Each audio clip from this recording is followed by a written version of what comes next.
बोलो जयकारा बोल मेरे श्री गुरु महाराज की जय। बोलो साचे दरबार की जय। बोलो श्री आनंदपुर वासी भगवान की जय। सौभाग्यशाली गुरुमुख सज्जन मंडली, इसी प्रकार अपने मन एवं चित्त की समस्त वृत्तियों को एकाग्र रखते हुए अपना ध्यान सम्मुख विराजमान श्री श्री 108 श्री परमहंस दयाल जी की ओर लगाते हुए और अपनी मुख रसना को पवित्र करने हेतु एक बार ऊंची और मीठे स्वर में बोलिए जयकारा बोल मेरे श्री गुरु महाराज की जय। बोलो साचे दरबार की जय। संत वचन पलटे नहीं, पलटे सारा संसार। गुरुमुखों, महापुरुषों के जो वचन होते हैं वो दूरदर्गाही वचन होते हैं। आम जो लोग हैं वो महापुरुषों के वचनों को नहीं समझ पाते। महापुरुष सेवक का भूतकाल, वर्तमान काल और भविष्य काल तीनों जानते हैं। महापुरुषों को पता है कि सेवक को किस समय कौन सी चीज की जरूरत होती है, और महापुरुष हमेशा फरमाते हैं कि सेवक उनकी आज्ञा और मौज में चले। जो अपना सेवक अपना जीवन महापुरुषों की आज्ञा और मौज में चल के बिताता है तो वो सेवक हमेशा खुश रहता है और शांति प्रतीत करता है। महापुरुषों के जो वचन होते हैं वो दूरदर्गाही होते हैं। शुरुआत में तो जितने लोग हैं वो महापुरुषों के वचनों को नहीं मानते, लेकिन जब समय बीतता है तो वही महापुरुषों के जो वचन होते हैं वो सत्य होते हैं। जैसे मान लिया आज से हम 25 से 30 साल पहले की बात करें, जब टेलीफोन चलते थे, तार वाले फोन चलते थे, तो आज से 25 से 30 साल पहले किसी ने सोचा था कि आज इस आधुनिक युग में बिना तार वाले फोन भी आ जाएंगे? इंसान सिर्फ सोचता था कि ऐसा भी कोई फोन आएगा कि जो बिना तार के हम दूर देशों में किसी से बात कर पाएंगे। आज से 25 से 30 साल पहले हम ये चीज सोचते थे।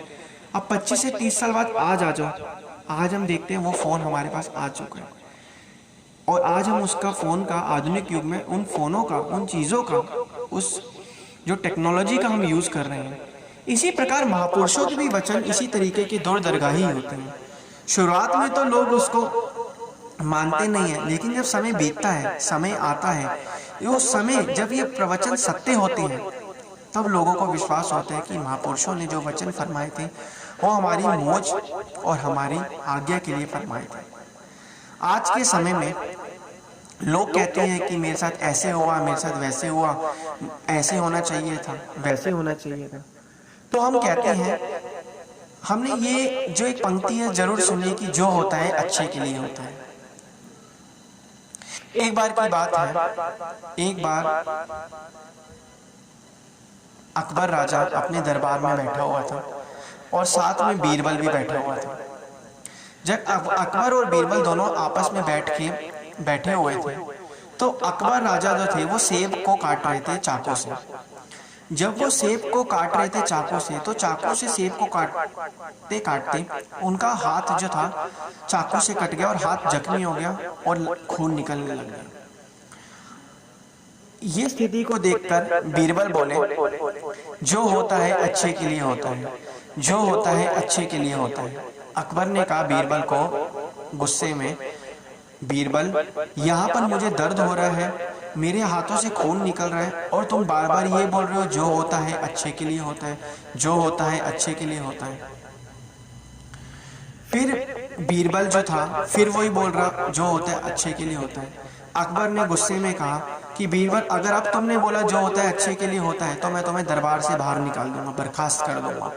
बीरबल फिर कहता है जो होता है अच्छे के लिए होता है, क्योंकि अकबर को गुस्सा आ रहा था, उनका हाथ कट गया था, हाथ से लबालब खून निकल रहा था। तो अकबर ने बीरबल को कहा, मैं तुम्हें बर्खास्त करता हूँ, कल से दरबार आने की जरूरत नहीं है। बीरबल ने जब ये चीज सुनी तो जाते जाते भी उन्होंने यही कहा, जो होता है अच्छे के लिए होता है, जो होता है अच्छे के लिए होता है।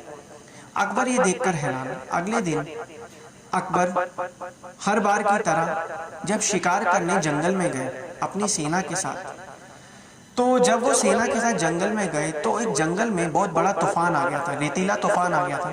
रेतीले तूफान में जितने भी उनकी सेना थी वो इधर उधर बिखर गई, कुछ लोग इधर उधर भटक गए, अकबर भी भटक गए। तो ऐसे में जब अकबर भटक गए, वो बेहोश हो गए, पता नहीं किसी ऐसी जगह पर चले गए, कबीले वाली जगह पर। तो वो बेहोश होने के बाद वो वहां पर लेट गए। जब उनको होश आया तो वहां पे जितने भी आपने पुराने समय में कबीले आदिवासी जो लोग देखे हैं, कबीले वाले लोग देखे, तो उन्होंने अकबर को बंदी बना लिया। अकबर को बंदी बनाने के बाद उन्होंने उनको रस्सी से बांध दिया और उनकी बलि चढ़ाने लेने के लिए चले गए। जब वो उनकी बलि चढ़ाने के लिए लेके गए तो अकबर ने उन्हें कहा, प्लीज मुझे क्षमा कर दो, मुझे बख्श दो, बख्श दो। उन्होंने उनकी एक भी नहीं मानी। जब वो उनकी बलि चढ़ाने के लिए लेके गए तो उन्होंने देखा, जैसे ही वो अकबर को मारने लगे आदिवासी कबीले वाले लोग, तो उन्होंने अकबर के हाथ के ऊपर एक जख्मी निशान देख लिया। तो उन्होंने कहा, इस आदमी, ये तो आदमी पहले से ही जख्मी है, तो हम तो बलि सिर्फ उन लोगों के देते हैं जो जख्मी ना हो। उन्होंने उसके हाथ पर एक जो चाकू से कटा हुआ निशान देख लिया, जख्मी निशान देख लिया।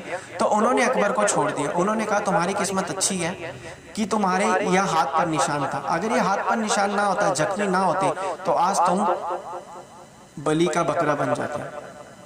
तो उसी समय अकबर को ये ख्याल आया कि मेरा जब चाकू से हाथ कटा था तो बीरबल ने कहा था, जो होता है अच्छे के लिए होता है, जो होता है अच्छे के लिए होता है। तब उनको ये पता लगा कि बीरबल ने सही कहा था। उसके बाद जब उन्हें पता लगा कि बीरबल ने सही कहा था, अगले दिन अकबर को जब वहां पर उन्होंने आदिवासियों ने छोड़ दिया, तो बीरबल जो था, अकबर ने दरबार में जब बैठे तो उन्होंने बीरबल को बुलाया।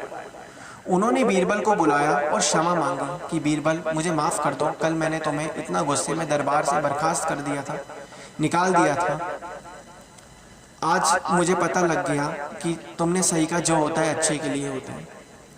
लेकिन मुझे ये बात बताओ कि मेरे चाकू से हाथ कटने पर तुमने कहा जो होता है अच्छे के लिए होता है, लेकिन जब मैंने तुम्हें बर्खास्त करा, दरबार से बाहर निकाला, जाते जाते तुमने ये क्यों कहा कि जो होता है अच्छे के लिए होता है?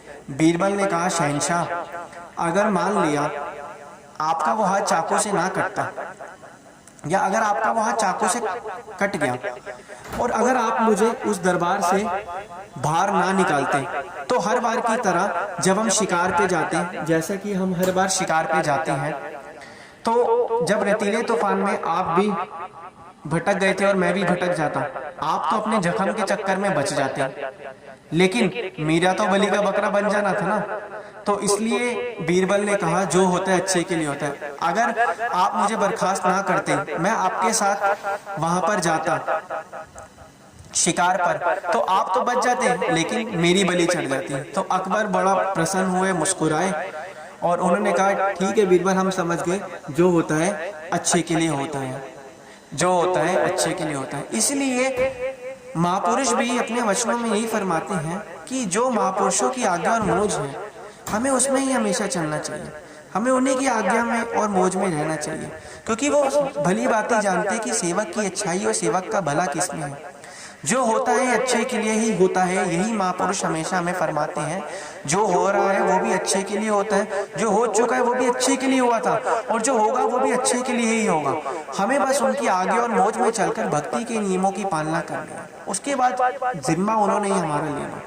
अगर हम अपने जिस तरीके से एक छोटा बच्चा अपना हाथ अपने माँ बाप को पकड़ा देता है, अब आप ही हमें संभालो, आप ही नहीं जो करना वो करना, इसी प्रकार हम गुरुमुखों को, जो परमात्मा के हम बच्चे हैं, हमें अपना हाथ महापुरुषों के हाथों में दे देना चाहिए। अगर नहीं दिया है तो अब दे दीजिए, और महापुरुष ही हमें इस भाव सागर से पार कराएंगे और हमारे हित के लिए जानते हैं वो क्या सही है क्या गलत है।